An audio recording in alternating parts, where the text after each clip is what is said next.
Abra no Evangelho segundo Mateus, capítulo 24. Nós vamos ler o versículo 36. E eu vou fazer essa leitura do trecho completo, porque ela é breve, e vou destacar alguns versículos com você.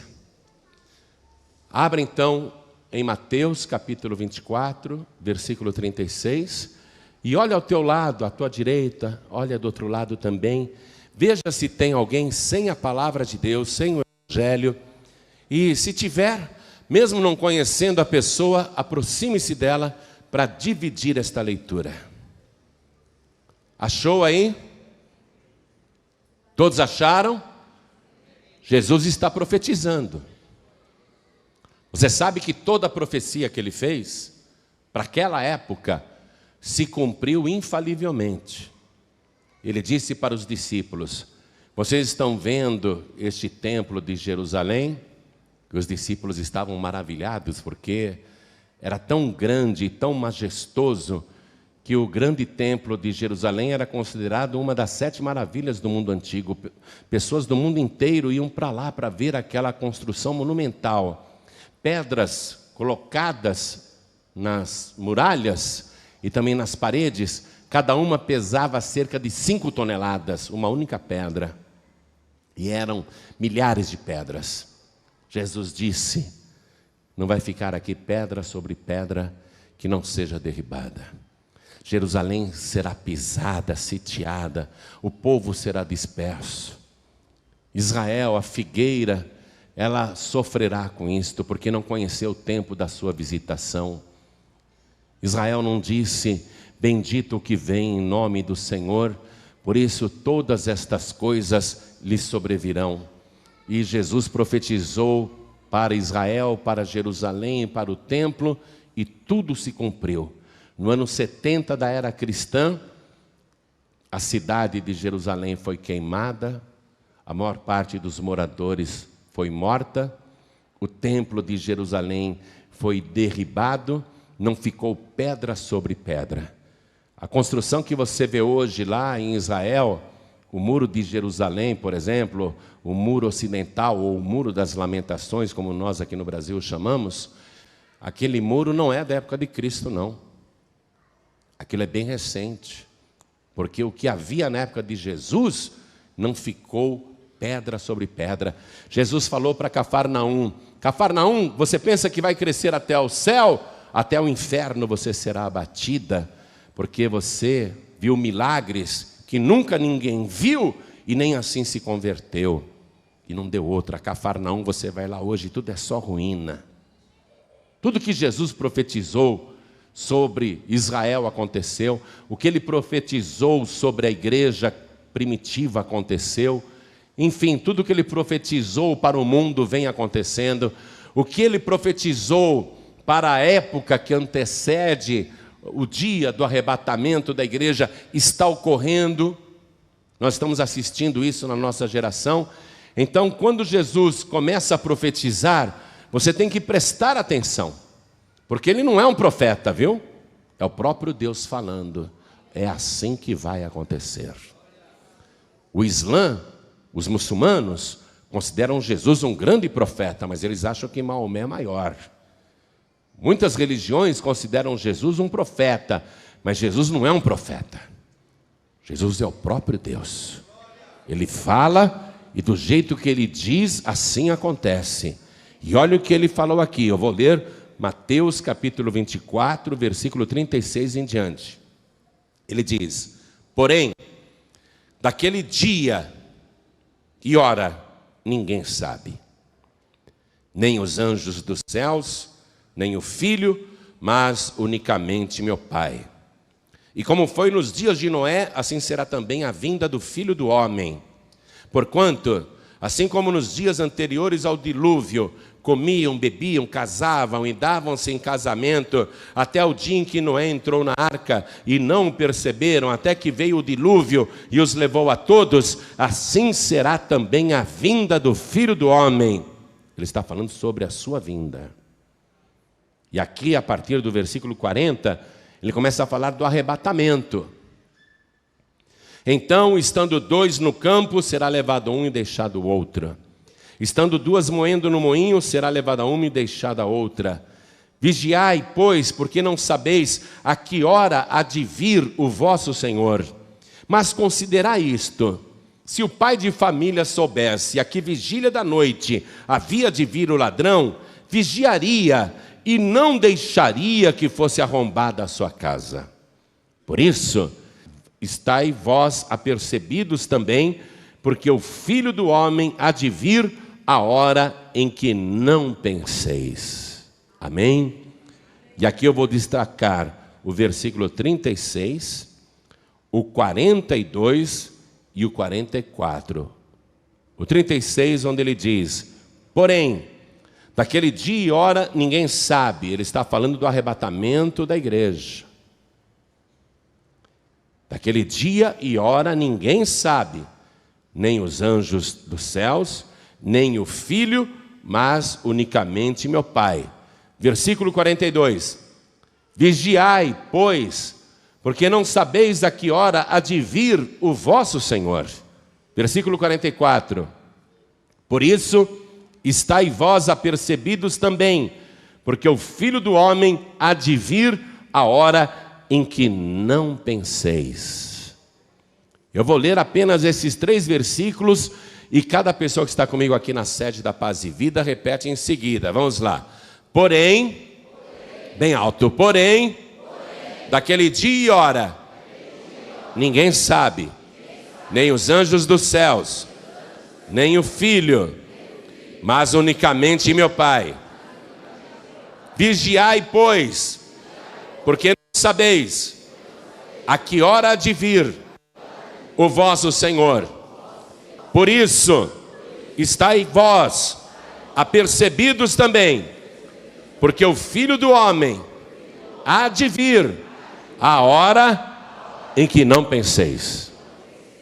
Eu fico tremendo quando eu leio essas coisas. Porque, olha só, os discípulos queriam saber o dia e a hora. Ele não disse. Aí ele fala o que vai acontecer e manda vigiar. Vigiar. Porque não sabeis. Nós não sabemos. Nós não sabemos. E, por fim, ele disse: o Filho do Homem vai vir a hora em que não penseis. Quer dizer, é numa hora que a gente nem pensa. Isso é pavoroso. Se a gente não vai estar pensando na hora que ele vai vir, eu fico apavorado. Porque eu quero ficar pensando nisso quando ele mandar tocar a trombeta. Se cumprir do jeito que ele está dizendo aqui, significa que nenhum de nós estará pensando nisso na hora em que ele mandar tocar a trombeta. No entanto, ele mandou o quê? Vigiar. Vigiar.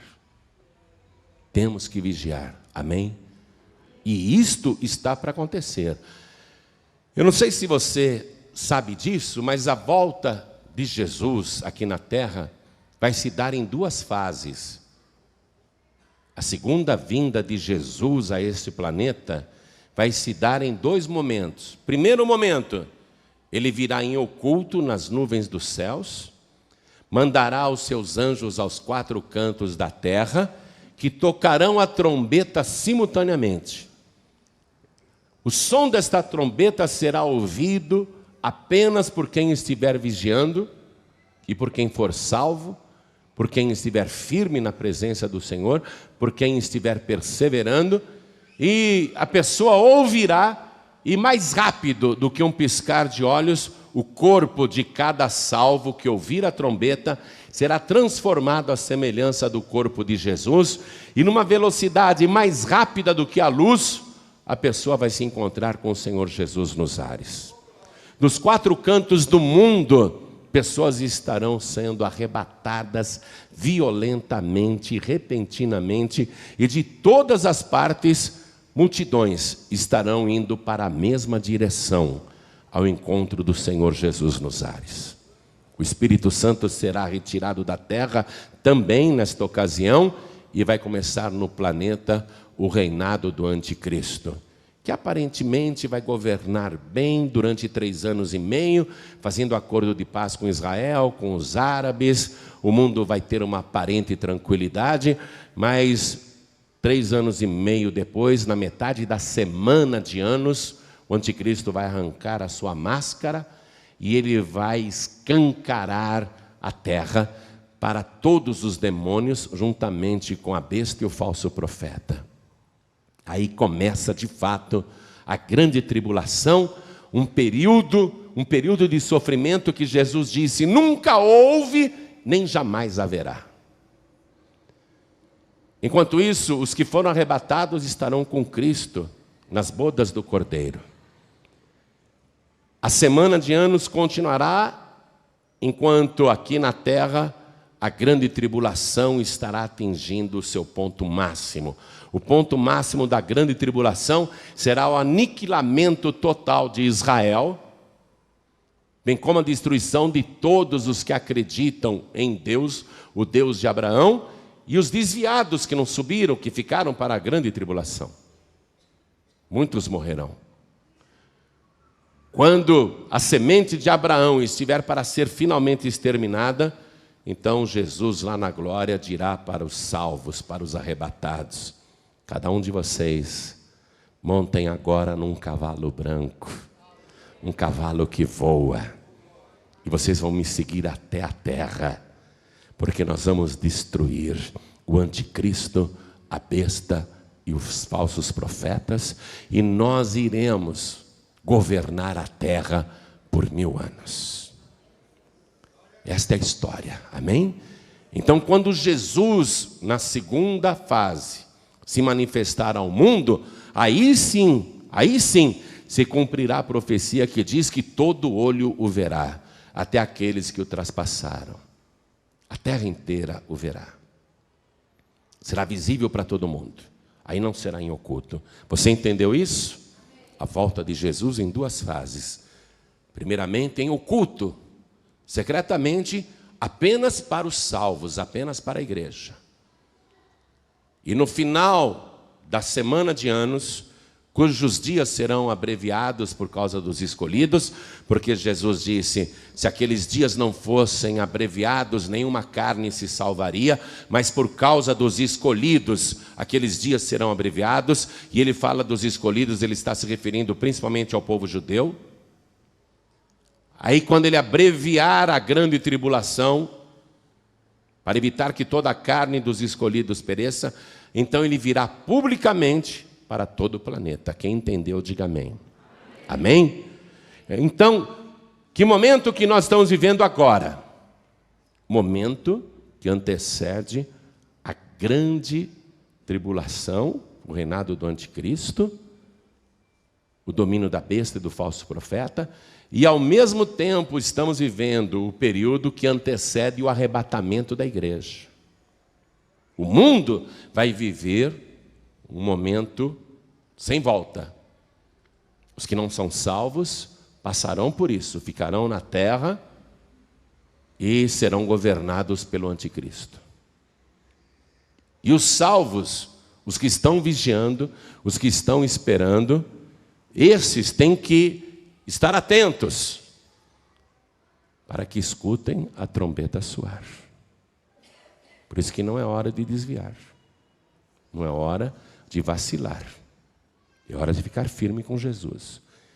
Pastor, quando será então o arrebatamento da igreja? Repito as palavras de Jesus: daquele dia e hora ninguém sabe.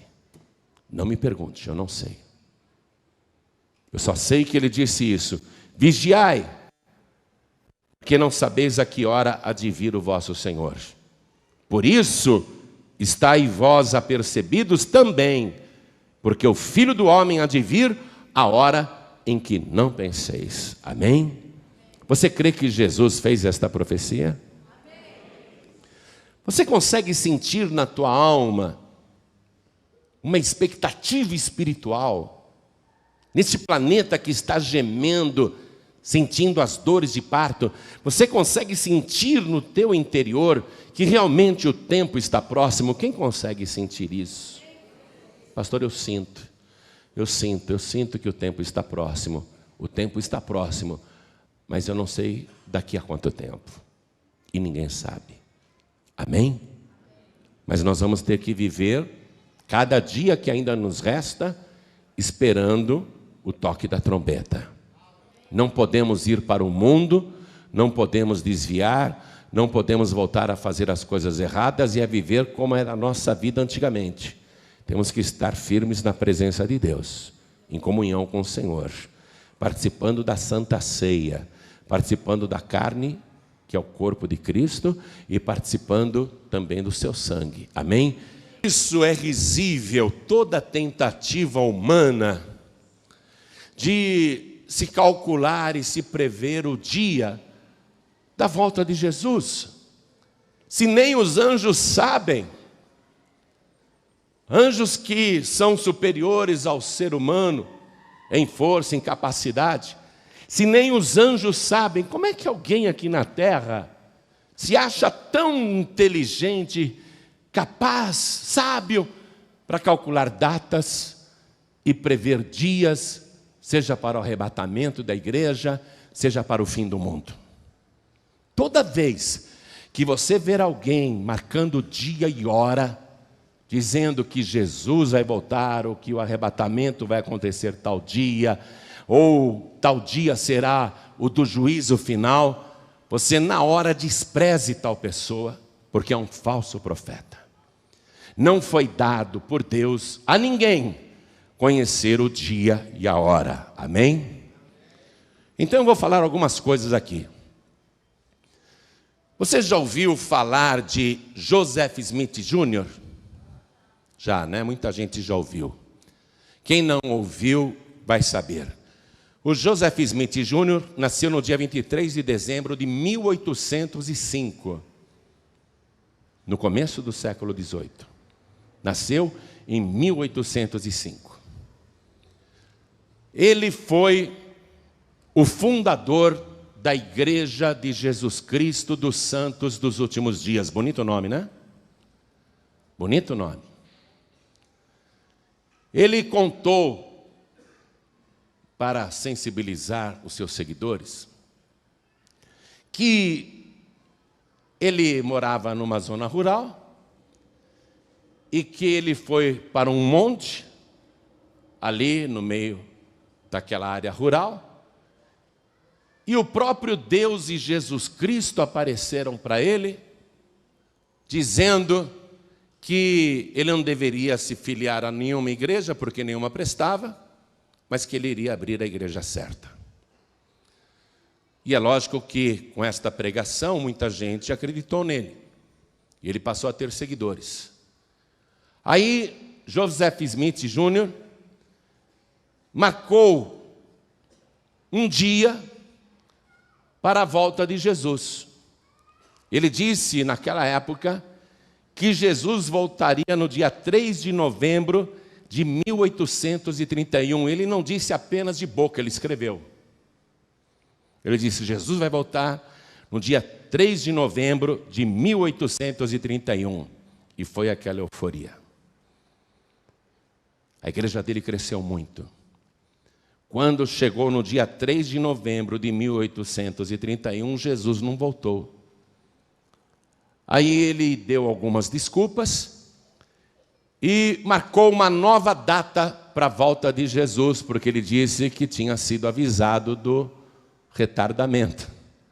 Então ele marcou para o dia 23 de abril de 1834, ou seja, quase 3 anos depois da primeira data. Chegou no dia 23 de abril de 1834, Jesus não veio. Mas ele não se deu por vencido. Ele transferiu a data, por escrito isso, para o dia 3 de abril de 1836, ou seja, 2 anos depois. É a terceira vez que ele estava marcando uma data para a volta de Jesus. Jogou para 2 anos ali na frente. E durante 2 anos ficou pregando isso. Jesus vai voltar no dia 3 de abril de 1836. Nós somos a igreja de Jesus Cristo dos santos dos últimos dias. A igreja, cresceu. Apesar dos furos anteriores, a igreja continuou crescendo. Chegou no dia 3 de abril de 1836, Jesus não veio. Aí o que ele fez? O Joseph Smith, ele tinha o hábito de escrever a sua vida num diário. Cada dia ele escrevia o que acontecia. E no seu diário, Joseph Smith escreveu no dia 6 de abril de 1843, preste atenção. 7 anos depois da terceira previsão furada, ele escreveu no seu diário o seguinte, abre aspas: em nome do Senhor Deus seja escrito: o Filho do Homem não virá dos céus até que eu tenha 85 anos, daqui a 40 anos, em 1890. Então agora, já escaldado, ele falou, não vou ficar marcando data para daqui 3 anos, daqui 2 anos, que eu passo vergonha muito depressa. Jesus vai voltar quando eu tiver 85 anos de idade. Daqui a 40 anos, ele marcou o tempo de uma geração. 40 anos. E aí todo mundo falou, legal, então tá bom. Se a data foi remarcada, vamos esperar. E aí eles trabalharam muito em cima dessa nova data. Começaram a trabalhar. Começaram a divulgar. Jesus vai voltar daqui a 40 anos, quando o nosso profeta maior, Joseph Smith Jr., o homem que esteve com Deus e com Jesus, quando ele tiver 85 anos, o nosso profeta estará velho, aí Jesus vai voltar. O ano será 1890. Aí a igreja dos Mormons cresceu bastante, 40 anos divulgando isso. Não é? Só que a história nos mostra que Jesus não voltou em 1890. Ou você acha que ele voltou em 1890? Jesus não voltou em 1890. E Joseph Smith também não chegou aos 85 anos de idade. Porque ele disse que Jesus voltaria quando ele tivesse 85 anos de idade. Joseph Smith morreu aos 38 anos de idade, num tiroteio com a polícia. E o que é impressionante na ingenuidade humana é que, mesmo as pessoas vendo que este homem não é profeta de Deus, que tudo que ele falava era delírio, fantasia, mentira, mesmo assim a igreja dos Mormons cresceu muito e ainda cresce no mundo todo. Você já deve ter visto sempre 2 rapazes de camisas brancas, mangas 3/4, assim, andando na rua com umas pastinhas. São os missionários da igreja Mormon. Todo jovem da igreja Mormon tem que fazer esse serviço para a igreja. Tem que ir para um país e anunciar a pregação de Joseph Smith. O Joseph Smith primeiro tinha dito que Deus e Jesus Cristo havia aparecido para ele, mas depois, quando ele começou a ter oposição, ainda em vida, 2 anos antes, ele passou a dizer que, na verdade, não foi Jesus que apareceu, foi um anjo chamado Moroni. E que esse anjo lhe mostrou umas placas de ouro num monte, que ele traduziu e escreveu o livro dos Mormons.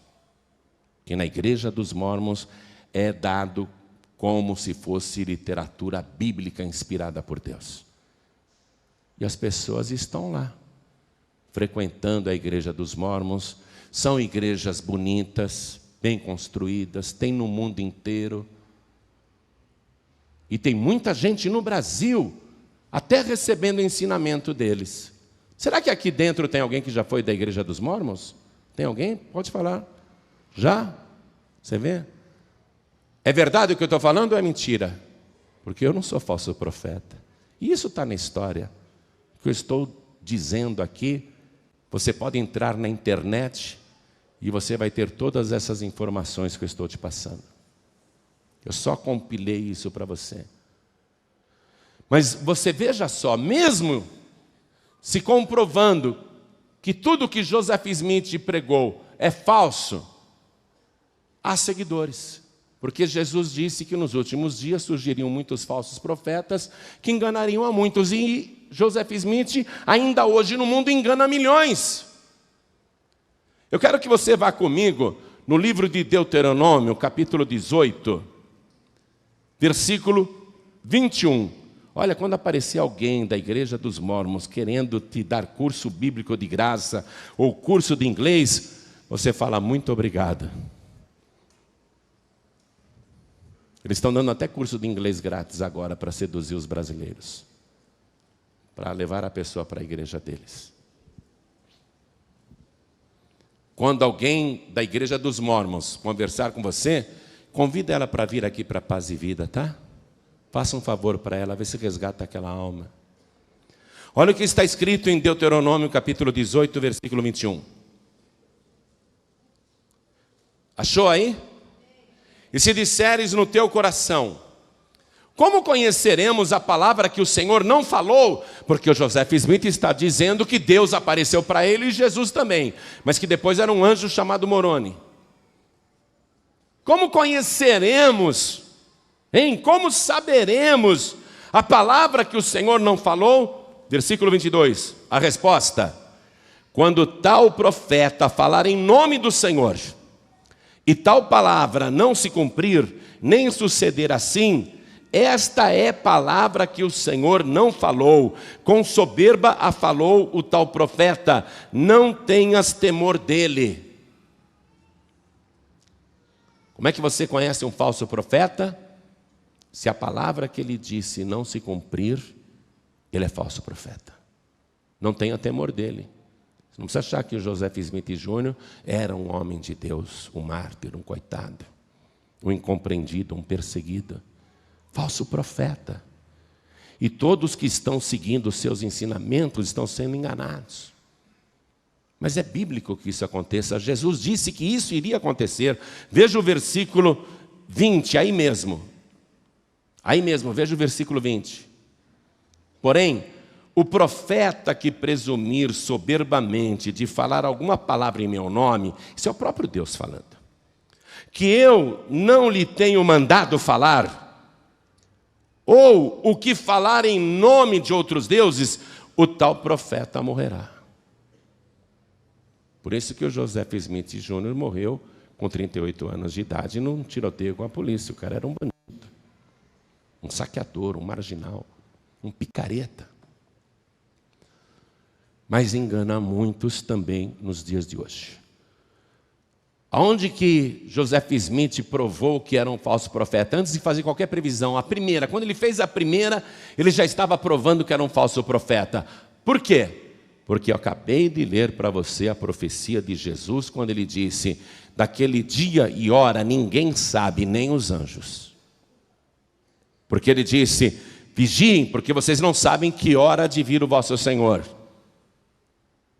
Estejam apercebidos, porque o Filho do Homem há de vir a hora em que não penseis. Então, se aparece alguém marcando data, você não precisa ter temor, amém? Não precisa acreditar, ficar apavorado. Porque ninguém na terra sabe o dia e a hora, e Deus não deu esse conhecimento para ninguém. Quando Jesus ressuscitou, ele ficou com os discípulos ainda andando com eles pelo prazo de 40 dias. Aí Jesus leva uma multidão de 500 pessoas até o Monte das Oliveiras e ele vai subir aos céus. Antes dele subir aos céus, os discípulos perguntam, vai ser nesse tempo que o Senhor vai restaurar a Israel? Jesus disse, não vos compete saber os anos, os tempos, as estações que o Pai reservou para o seu próprio poder. Só Deus sabe. Mas vamos continuar aqui na confirmação de que nós estamos vivendo realmente os últimos tempos. Eu não sei o dia nem a hora, mas eu sei discernir os tempos pelos sinais que Jesus disse que estariam acontecendo no mundo quando o tempo estivesse próximo. Veja só um outro sinal aqui. Depois que o Joseph Smith morreu, ele morreu em 1844. 8 anos depois, nasceu um cara nos Estados Unidos, de uma família religiosa. O nome desse cara era Charles Taze Russell. Alguém aqui já ouviu falar dele? Já, né? Sabe quem é, né? Algumas pessoas sabem. Para quem não sabe, eu vou explicar. Esse Charles Taze Russell foi o fundador da Sociedade Torre de Vigia, um grupo que se reunia para estudar as Escrituras e que acabou dando origem à seita Testemunhas de Jeová. Esse foi o Charles Taze Russell. E ele pregava e ensinava com muita literatura escrita, porque essa sempre foi a estratégia deles. Revistas bem ilustradas, coloridas, bastante texto.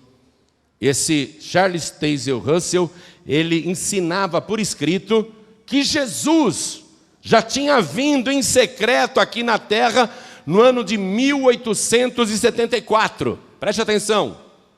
Foi assim que ele começou a pregar. Eu recebi a revelação, já compreendi que Jesus já veio em oculto na sua segunda vinda, a primeira fase. Ele já veio em oculto no ano de 1874. E que não serão todos os arrebatados, apenas 144 mil virgens, que nunca conheceram mulher. Esses 144 mil serão arrebatados no ano de 1914. Ele calculou 40 anos. E ele disse que no ano de 1914 seria também o fim do mundo, que o mundo acabaria em 1914. Não houve o arrebatamento de 144 mil e nem de um sequer. Ninguém foi arrebatado em 1914. E também não houve o fim do mundo. O mundo não acabou em 1914. E o Charles Taze Russell morreu 2 anos depois, em 1916. Mesmo ele tendo morrido e se comprovado que ele era um falso profeta, os sucessores de Charles Russell continuaram a Sociedade Torre de Vigia, que agora já estava conhecida em várias partes do mundo como Testemunhas de Jeová. E eles fizeram muitas revistas, milhões e milhões de revistas. No ano de 1920, eles fizeram milhões de revistas que foram distribuídas de porta em porta, como as Testemunhas de Jeová fazem até hoje, dizendo que o arrebatamento dos 144 mil e o fim do mundo seria no ano de 1925. No ano de 1925, todo mundo estava esperando o arrebatamento de 144 mil, mas o fim do mundo, e nada disso aconteceu. Mas você pensa que eles desistem? No ano de 1940, durante a Segunda Grande Guerra Mundial, as Testemunhas de Jeová profetizaram que o Armagedon, a grande e última batalha do bem contra o mal, seria dentro de poucos meses, e que poria fim à Segunda Guerra Mundial, e que na derrota dos nazistas, o paraíso seria estabelecido na terra. Aí mudaram o discurso, não vai mais ser o fim do mundo, o paraíso vai ser na terra. O paraíso vai ser estabelecido na terra, e agora vai começar aqui o reino de Deus aqui na terra. Todo mundo acreditou nesta palavra. Você sabe, os livros de história afirmam que a Segunda Grande Guerra Mundial acabou no ano de 1945. Não houve o Armagedon e nem o paraíso foi estabelecido na terra. Pelo contrário, o mundo está indo de mal a pior e sempre. Nós não estamos vivendo o paraíso na terra, como eles escrevem. E apesar desse furo também, durante a Segunda Guerra Mundial, a Sociedade Torre de Vigia imprimiu novamente milhões e milhões de revistas, dizendo que a data foi mudada para 1975. Que em 1975, sim, então haveria o arrebatamento dos 144.000, a batalha do bem contra o mal, o paraíso estabelecido na terra. É isso que eles pregam. Mas chegou o ano de 1975 e nada disso aconteceu. Sabe o que eu fico mais impressionado? É que tudo isso está disponível aí nos livros de história, na internet, é só você pesquisar. São informações públicas, não estou falando nenhuma novidade, não fiz nenhuma descoberta, não. Mas as pessoas estão lá no salão do reino das testemunhas de Jeová, recebendo ensino bíblico de um falso profeta. E os seus seguidores também, falsos profetas. Como é que pode isso? Porque Jesus profetizou. Nos últimos dias surgirão tantos falsos profetas que enganarão a muitos. Mas pastor, o senhor está falando aí de coisas antigas, né? É verdade. Mas são duas denominações que se tornaram impérios mundiais em cima da mentira. Testemunhas de Jeová e Igreja de Jesus Cristo do Santo dos Últimos Dias. Fuja, hein? Fuja. Pelo contrário, né? Fugir não. Traga para cá, para Paz e Vida, para aprender a palavra, para libertar aquelas vidas. Mas não entre na igreja deles, não entre no salão deles para receber nenhum tipo de ensinamento bíblico. Nem revistinha pegue para ler, porque é veneno puro. Você está compreendendo isso? Agora, eu quero mostrar para você uma coisa bem atual, bem recente, bem fresquinha. Um pastor americano chamado Harold Camping, ele tem uma rede de rádio nos Estados Unidos e que também alcança vários países do mundo, porque transmite até em ondas curtas. Esse pastor americano fez vários cálculos e ele chegou à conclusão que Jesus Cristo e o dia do juízo final e o fim do mundo seria no dia 21 de maio de 2011. E ele fez essa pregação e usou recursos da igreja para espalhar propaganda em todas as partes que ele podia. Nos Estados Unidos, tudo isso foi feito com grande destaque. E até seguidores da sua igreja começaram a dar verdadeiras fortunas para divulgar através de anúncios e cartazes que o dia do juízo final seria no dia 21 de maio de 2011. Eu gostaria que você olhasse aqui no telão da igreja agora. Tem ali a foto de um homem aposentado. O título da matéria diz: Juízo final. Homem gasta $140.000 para anunciar fim do mundo em 21 de maio de 2011.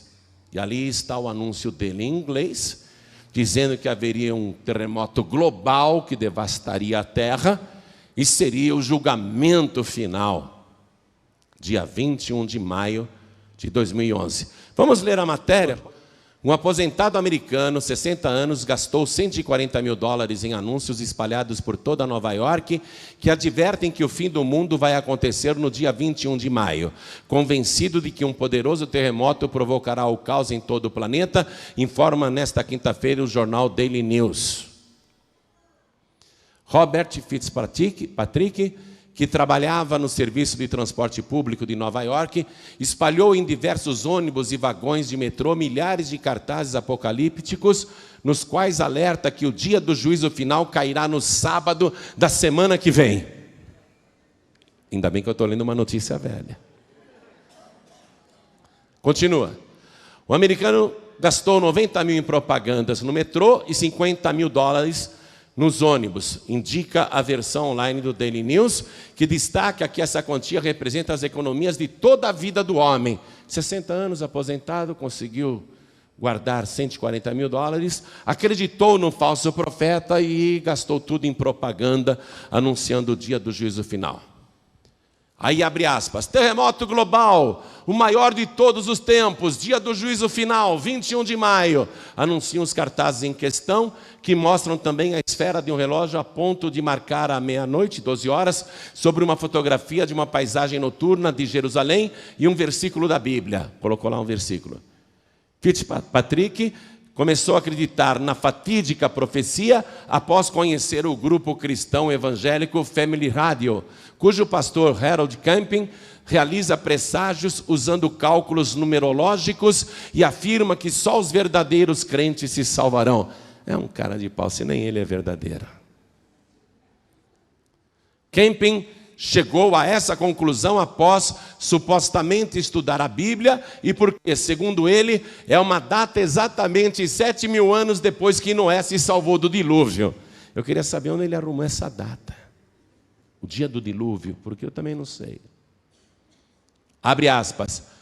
A Bíblia Sagrada dá mais provas incríveis que 21 de maio de 2011 é exatamente o dia do juízo final, conta o site do grupo, que também colocou dezenas de propagandas em outras cidades dos Estados Unidos e do Canadá.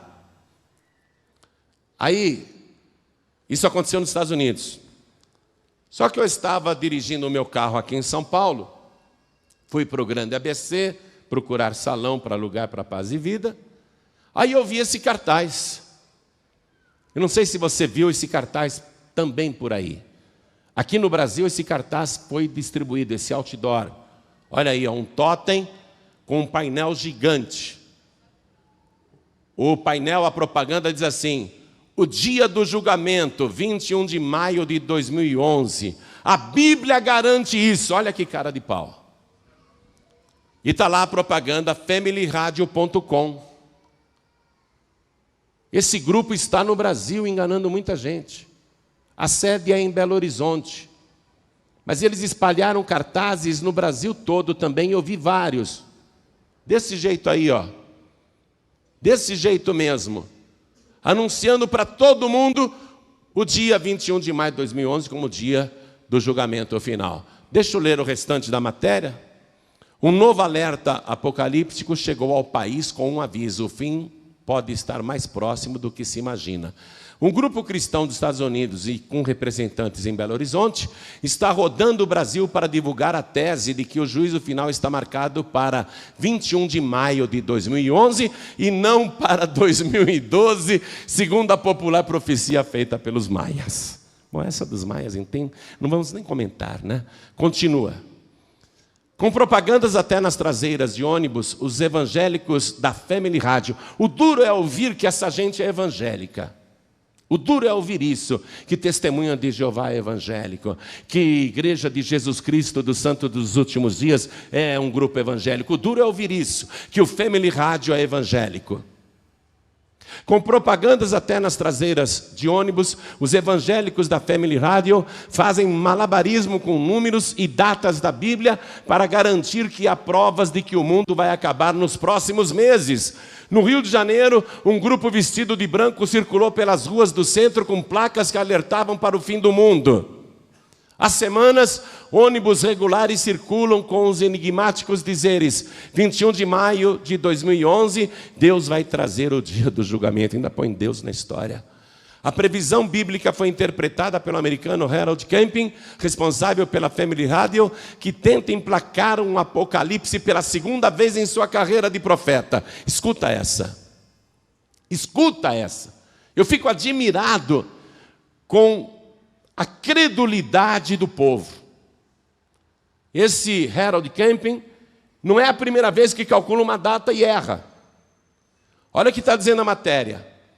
Nos anos 1990, ele publicou um livro em que dizia haver alta probabilidade de Cristo voltar à Terra no dia 6 de setembro de 1994 para julgar os homens. Um grupo se reuniu em uma cidade da Califórnia para esperar o evento, mas nada aconteceu. Aconteceu? Não aconteceu. A sede brasileira da Family Radio fica no bairro de Nova Gameleira, na capital mineira, sustentando como atividade principal a divulgação da tese do fim do mundo. Um site em português explica passo a passo a matemática feita por Kempen. O juízo final começaria 7.000 anos depois do grande dilúvio, que teria acontecido em 4.990 a.C. Criticado por cristãos americanos, o grupo já foi classificado como um culto e Kempen foi chamado de falso profeta. A sede brasileira da Family Radio não respondeu aos e-mails enviados pela reportagem na manhã de hoje. Foge dessa turma. Foge. Se você entrar na internet e digite lá falsas profecias sobre o fim do mundo, vai aparecer mais um monte de brasileiros e brasileiras, gente até famosa aqui no Brasil, que já marcou data e foi envergonhada. Muita gente que se atreve a marcar o dia e a hora acaba envergonhada. Agora, vamos voltar para o tempo de Jesus. Vamos voltar para aquele dia em que ele estava profetizando essas coisas. Ele está falando com os discípulos. O que Jesus queria despertar nos discípulos ao dizer: olha, vocês não sabem o dia, vocês não têm noção de quando voltarei a essa terra. O que Jesus queria incutir naquela geração? O temor a Deus e o desejo de vigiar e ficar firme. Porque Jesus estava profetizando para eles. Jesus poderia dizer perfeitamente: olha, um dia eu vou voltar, mas não vai ser na geração de vocês não, fiquem tranquilos. Eu garanto que se Jesus tivesse dito isso, o evangelho não tinha chegado até a gente aqui hoje. Porque o pessoal diria: não, tem muito tempo, não precisa pregar o evangelho não, temos tempo de sobra, viu? Cada um iria viver na esbórnia, fazendo o que quer. O que Jesus requer quando ele diz: vocês não sabem o dia e a hora? O que ele quer? Vigilância. Ele quer que você vigie. E todos os discípulos de Jesus pregavam naquela época a volta iminente de Jesus. Mas aqueles discípulos naquela época que pregavam a volta iminente de Jesus não eram falsos profetas. Mas eles estavam pregando o evangelho e dizendo: vigiem e orem, porque não sabemos o dia e a hora em que o Senhor vai voltar. Eu quero que você vá comigo numa carta do apóstolo Paulo, a primeira carta de Paulo aos Tessalonicenses. Vamos ler comigo? Primeira carta de Paulo aos Tessalonicenses, capítulo 4. Eu quero ler a partir do versículo 15. O apóstolo Paulo é considerado o maior evangelista do mundo antigo. Maior até do que Pedro. Ganhou muito mais almas do que Pedro. Paulo foi um grande pregador. Paulo nunca calculou um dia, ou uma data, uma hora para a volta de Jesus. Mas olha o que ele escreveu aqui nessa carta, preste atenção. Você está lendo a carta do apóstolo Paulo, a primeira carta que ele escreveu para a igreja de Tessalônica, uma igreja que ele abriu. Ele mandou essas cartas, mandou duas, aliás, para lá, mas nessa primeira ele fala sobre a volta de Jesus. Acompanhem comigo. Dizemos-vos, pois, isto pela palavra do Senhor, que nós, os que ficarmos vivos para a vinda do Senhor, não precederemos os que dormem. Preste atenção nesse detalhe. Olha o que ele está falando aqui. Tessalonicenses, eu estou dizendo isso pela palavra do Senhor, hein? Nós, ele se inclui, nós, os que ficarmos vivos para a volta do Senhor. Ou seja, Paulo está esperando a volta de Jesus para aquele tempo, para a sua própria vida. Ele diz: nós estaremos vivos na volta do Senhor. Mas você vê aqui Paulo marcando algum dia ou hora? O que é que Paulo estava pregando? Vigilância. Continue. Nós, os que ficarmos vivos para a vinda do Senhor, não precederemos os que dormem, porque o mesmo Senhor descerá do céu com alarido, e com voz de arcanjo, e com a trombeta de Deus, E os que morreram em Cristo ressuscitarão primeiro. Paulo estava dizendo, olha, todos os nossos familiares convertidos, que já morreram, e naquela época morria muito cristão, fosse pela tortura, fosse pelos maus tratos, fosse por diversão de Roma, os que eram jogados nas arenas dos leões. Paulo está dizendo, nós os que ficarmos vivos para a vinda do Senhor, não precederemos os que dormem, porque o mesmo Senhor descerá do céu com alarido, com voz de arcanjo e com a trombeta de Deus, e os que morreram em Cristo ressuscitarão primeiro. Acompanhem. Versículo 17. Depois nós, os que ficarmos vivos, olha ele se incluindo de novo, gente.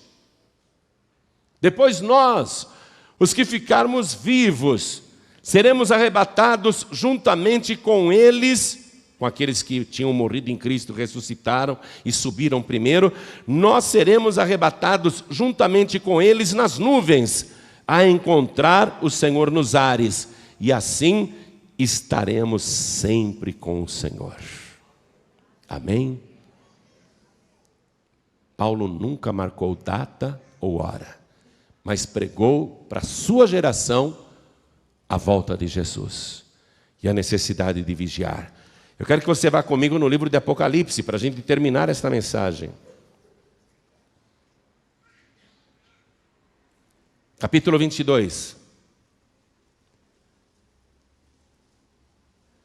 Versículo 20. Olha como termina a Bíblia, gente. Uma fala pessoal do Senhor Jesus. Aquele que testifica estas coisas diz, certamente, cedo venho. Aí João, que estava escrevendo tudo o que Jesus mandava, ele concorda, ele diz, amém. Amém quer dizer certamente. Ora vem, Senhor Jesus. Aí ele se despede dos leitores de Apocalipse, é João se despedindo. A graça de nosso Senhor Jesus Cristo seja com todos vós. Amém. Ou seja, João agora, quando ele escreveu Apocalipse, ele estava com 96 anos de idade. Não é mais aquele jovenzinho que seguia Jesus por todo Israel. Já está velho. Mas até o fim da sua vida, ele está dizendo, ora vem, Senhor Jesus. Amém? Fique de pé no seu lugar. Vamos aplaudir ao nome do Senhor. Qual é o objetivo das profecias da vinda de Jesus? Por que que Jesus olha para nós e diz, certamente cedo venho? Qual é o objetivo dele? Que você tenha temor no coração e que você vigie e fique firme o tempo todo, até o fim da sua vida, porque você não sabe nem o dia e nem a hora em que há de vir o vosso Senhor. Nós não sabemos.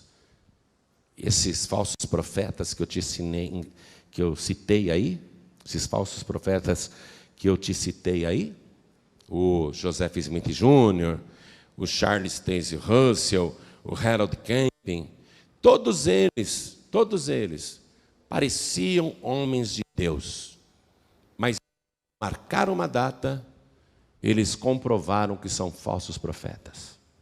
Experimenta depois entrar na internet e digite lá no Google, falsas profecias sobre a volta de Jesus, falsas profecias sobre o fim do mundo. Aí vai aparecer mais gente, eu citei só alguns. Não vale nem a pena citar os outros. A gente vai estar dando prestígio para falsos profetas. Que Jesus está para voltar, está. Paulo esperava no tempo dele a volta de Jesus. Mas levaram Paulo para dentro de uma cadeia e o carrasco pegou a espada e separou a cabeça do seu corpo. João estava preso na ilha de Pátimos, velhinho, o discípulo amado. Mas até o fim, ele tinha essa esperança. Vem, Senhor Jesus. A esperança do cristão tem que ser essa. E mesmo morrendo, você tem que morrer com essa esperança. Amém? Porque a profecia diz que os que morreram em Cristo ressuscitarão primeiro. Deus não vai esquecer um só servo ou serva que morreu com esta fé, esperando a volta de Jesus. Porque Deus vai cumprir o que Ele prometeu. Você poderá estar morto, mas a promessa de Deus nunca morrerá. O que Ele prometeu, Ele vai cumprir. Você vai ver a volta de Jesus Cristo. Se você estiver esquecido no pó da terra, não importa quanto tempo você dorme no pó, o teu cadáver sumiu no pó da terra. Mas quando a trombeta soar, até os que morreram em Cristo ouvirão a trombeta do Senhor. Os que morreram em Cristo ressuscitarão primeiro. As sepulturas irão se abrir. Os que morreram afogados, soterrados, os que foram cobertos pela lama, os que morreram queimados, os que já estão mortos há séculos, mas morreram com esta fé, nenhum deles será esquecido por este Deus poderoso, porque Ele prometeu que os salvos vão ver a volta de Jesus, e quem morrer com esta fé será ressuscitado e verá com seus próprios olhos, como Jó dizia isso: eu sei que o meu Redentor vive e que em breve Ele se levantará sobre a terra, e estes meus olhos, estes mesmos olhos, ainda que estejam consumidos no pó, estes mesmos olhos verão o meu Senhor da glória. Jó verá a volta de Jesus. Os que morreram em Cristo, que perseveraram até o fim, foi por isso que Jesus disse: quem perseverar até o fim será salvo. Não interessa o dia que Ele vai voltar. Você nunca vai me ouvir pregando ou marcando datas. Eu não dou nem palpites. Deus me livre. Não dou nem palpites. Eu só sei que o tempo está próximo. Isso eu prego. Isso eu sei. Isso todo mundo sabe. E que nós temos que vigiar para a volta de Jesus.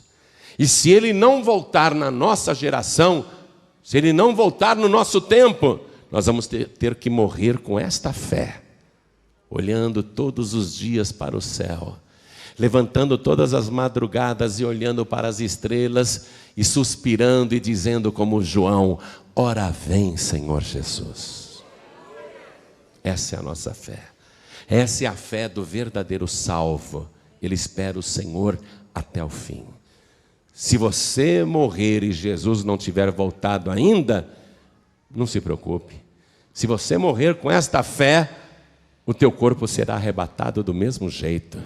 Jesus vai ressuscitar você, e você será primícia. Os que morreram em Cristo ressuscitarão primeiro, irão adiante dos vivos, dos salvos que ainda estiverem na terra.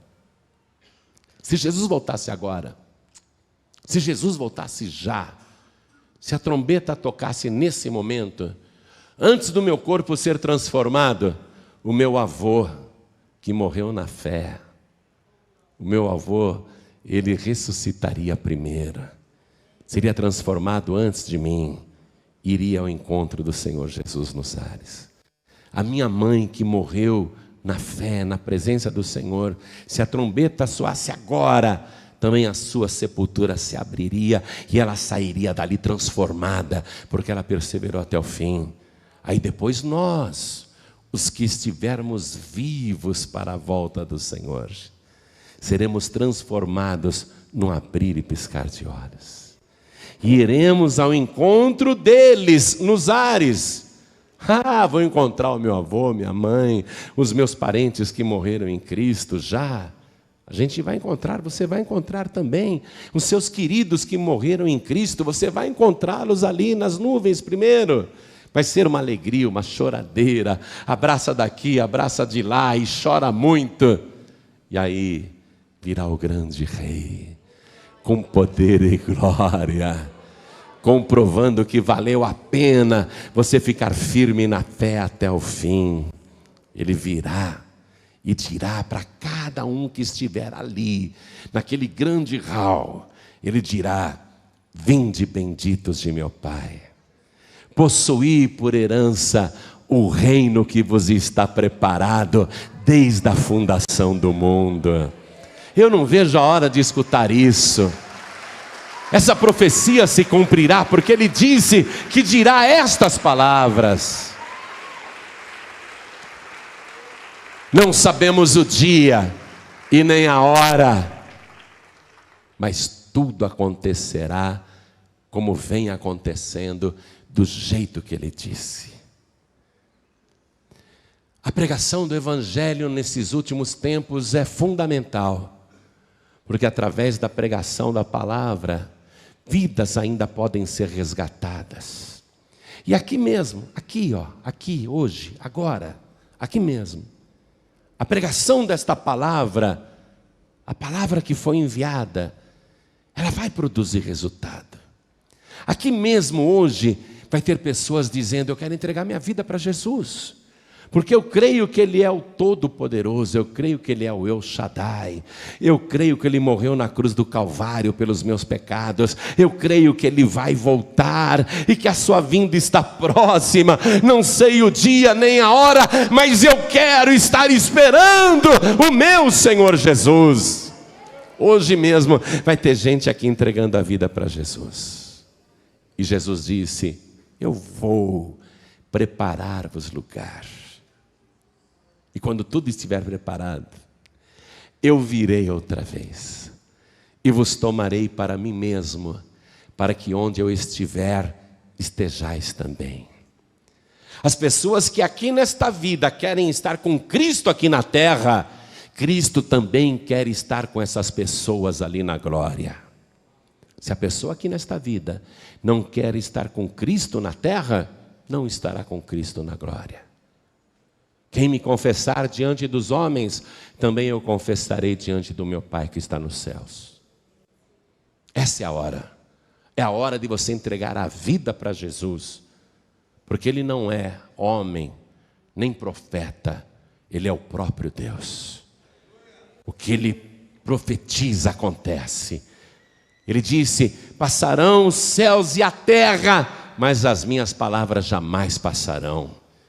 Nem o pingo da letra I que eu disse cairá por terra, nem um J cairá por terra. Tudo que eu falei vai se cumprir.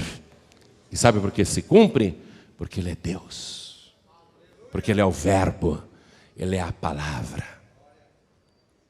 Eu não estou pregando religião para você, não. E também não vim aqui para falar mal de religião. De falso profeta eu falo mal, sim, que é para abrir os teus olhos. Mas eu não estou pregando religião aqui, estou pregando o Evangelho. Jesus disse: ide por todo mundo e pregai o Evangelho a toda criatura. Eu tenho que pregar para você. Quem ouve tem que analisar, e a pessoa decide, quer ou não quer. É você quem decide. Eu não tenho condição de decidir por você. Deus poderia obrigar a humanidade inteira a dobrar os joelhos, mas Deus não faz isso, porque Ele respeita o teu livre-arbítrio, Ele respeita a tua vontade. Jesus não quer ninguém com Ele obrigado, tem que ser de coração, voluntariamente. A pessoa tem que dizer: eu quero entregar a vida para Jesus, eu creio que Ele é o meu único Salvador, eu creio que Ele é Deus, eu creio que Ele está voltando. A pessoa tem que tomar a decisão, ela tem que decidir. E nesse momento você tem que deixar de lado religiões e tradições religiosas e até costumes familiares. Você não tem que ficar pensando: o que a minha família dirá se eu entregar a vida para Jesus? Sabe por que você não tem que pensar na sua família agora? Porque a salvação é pessoal, é particular. Cada um responde pela sua alma. Você não pode responder pela alma do seu pai e da sua mãe, assim como o seu pai e a sua mãe não podem responder pela sua alma. É você que responde pela sua salvação. É você que decide, porque a salvação é particular, é pessoal. Essa decisão é sua. Então olhem todos para mim, por favor, porque o tempo está próximo. E eu quero fazer este convite em nome do Senhor Jesus.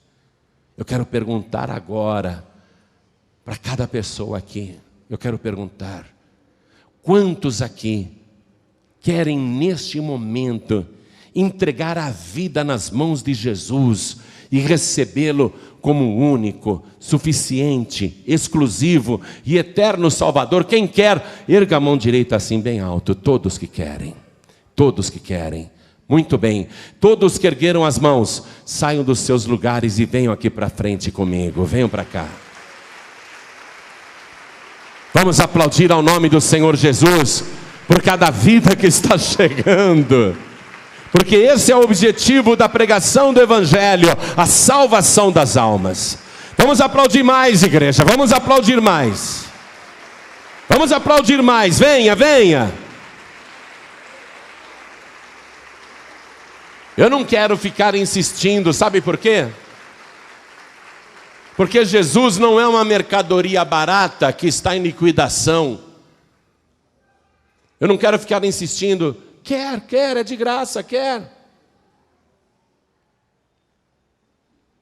Porque Jesus não está em liquidação nem em oferta. Jesus se deu para você.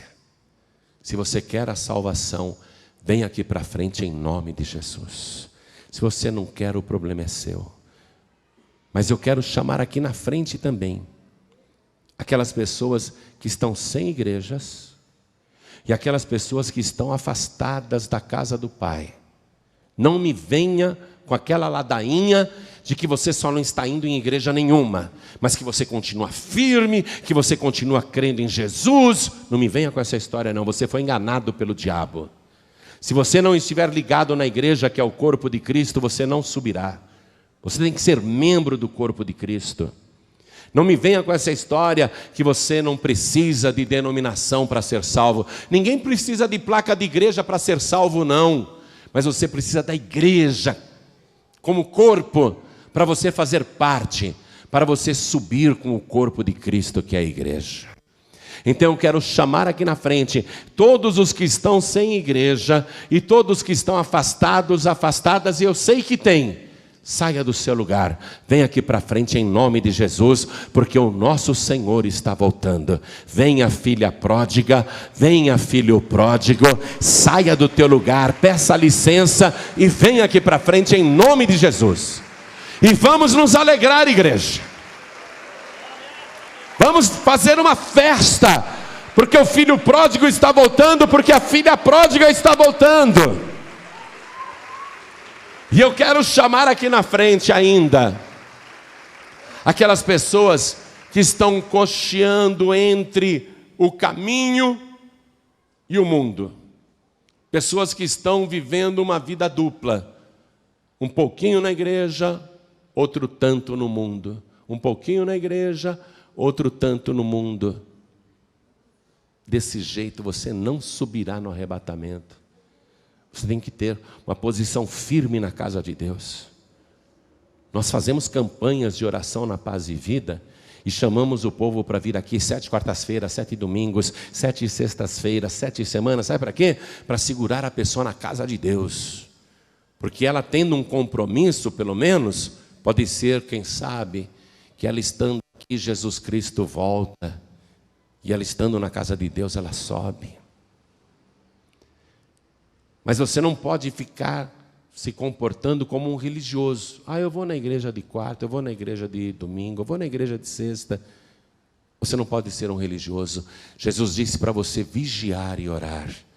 Então você que está cocheando entre dois caminhos, você que não está conseguindo seguir Jesus Cristo, você que reconhece que não está vivendo uma vida cristã como deveria viver, nós queremos orar por você, e não é vergonha nenhuma você sair do teu lugar e vir aqui para frente. Seja sincero, seja sincera com Deus. Se você quer melhorar na sua vida espiritual, vem aqui para frente que nós vamos orar por você. Porque é hora de vigiar, é hora de ficar firme na presença do Senhor. É hora de estar de olhos abertos e ouvidos atentos. Olhos abertos para contemplar os sinais no mundo e ouvidos atentos para a palavra de Deus e para o toque da trombeta do Senhor. temos de estar vigiando. Vamos aplaudir mais ao nome do Senhor Jesus, igreja. Enquanto mais alguém está vindo para frente, quero falar com você que está assistindo esta mensagem, seja na TV, ou alguém te deu um DVD e falou, assista isso aqui. Não tenha dúvida nenhuma, é hora de você se entregar para Deus. É hora de você levar a sua vida espiritual a sério. Quer se entregar para Jesus, quer voltar para o Senhor, se ajoelhe ao lado do teu televisor. Quero falar com você que está ouvindo pela rádio. O que você está ouvindo é palavra de salvação. O tempo está próximo, eu não sei o dia nem a hora, mas o dia está chegando. E você tem de estar firme com Jesus. Você que está nos ouvindo em qualquer emissora de rádio no Brasil, ou em Portugal, ou em Moçambique, ou em Cabo Verde, ou na Guiné-Bissau, quer voltar para Jesus. Você que está nos ouvindo em algum país de língua portuguesa, em alguma emissora de rádio no exterior, quer entregar a vida para Jesus, se ajoelhe ao lado do teu rádio. Você que está nos acompanhando pela internet, em qualquer lugar do mundo, você que é brasileiro, brasileira, está num país diferente, mas ouvindo essa pregação pela internet, quer voltar para Jesus, quer entregar a vida para Jesus, se ajoelhe aí ao lado do teu computador. Você que está nos ouvindo enquanto dirige, quer entregar a vida para Jesus ou voltar para o Senhor, não precisa parar o teu veículo, coloque a mão direita sobre o teu coração, diminua a velocidade porque nós vamos orar. E cada pessoa que veio aqui para frente comigo, se ajoelhe diante do altar. A igreja continue de pé. Igreja, estenda a mão direita na direção de cada pessoa que está ajoelhada. Você que está de joelhos aqui na sede nacional da Paz e Vida em São Paulo, Brasil, coloque a mão direita sobre o teu coração. Você que está nos ouvindo à distância, no rádio ou pela internet, está de joelhos, coloque a mão direita também sobre o teu coração. Cada pessoa que está entregando a vida para Jesus, cada pessoa que está voltando para Jesus, cada pessoa que quer ficar mais firme com Jesus, ore assim comigo: meu Deus e meu Pai, eu ouvi a tua santa palavra, e no meu coração, na minha alma, ela produziu o resultado. Eu estou agora de joelhos diante do Senhor, para declarar que Jesus Cristo é o meu único, suficiente, exclusivo e eterno Salvador. E eu quero, meu Deus, que o Senhor perdoe os meus pecados, os meus erros, e que o Senhor apague agora as minhas iniquidades e me purifique pelo sangue de Jesus. Pai Santo, eu preciso do teu Espírito para suportar os dias maus. Eu não posso desistir, eu não posso desviar, eu preciso da tua ajuda para perseverar até o fim. Por isso, meu Pai, me dê agora porção dobrada do teu Espírito, me fortaleça na fé, me renove no conhecimento, me enche do teu poder e faz de mim uma pessoa transbordante do teu Espírito. Eu quero, Senhor, vigiar até o fim. Eu quero estar com os meus olhos abertos, vendo os sinais se cumprirem aqui na terra. E eu quero estar com os meus ouvidos atentos para a tua palavra e para a trombeta que eu sei que irá tocar. Meu Deus da glória, eu quero, com a tua ajuda, perseverar até o fim, em Jesus Cristo, o meu único, suficiente, exclusivo e eterno Salvador, para todos sempre. Amém.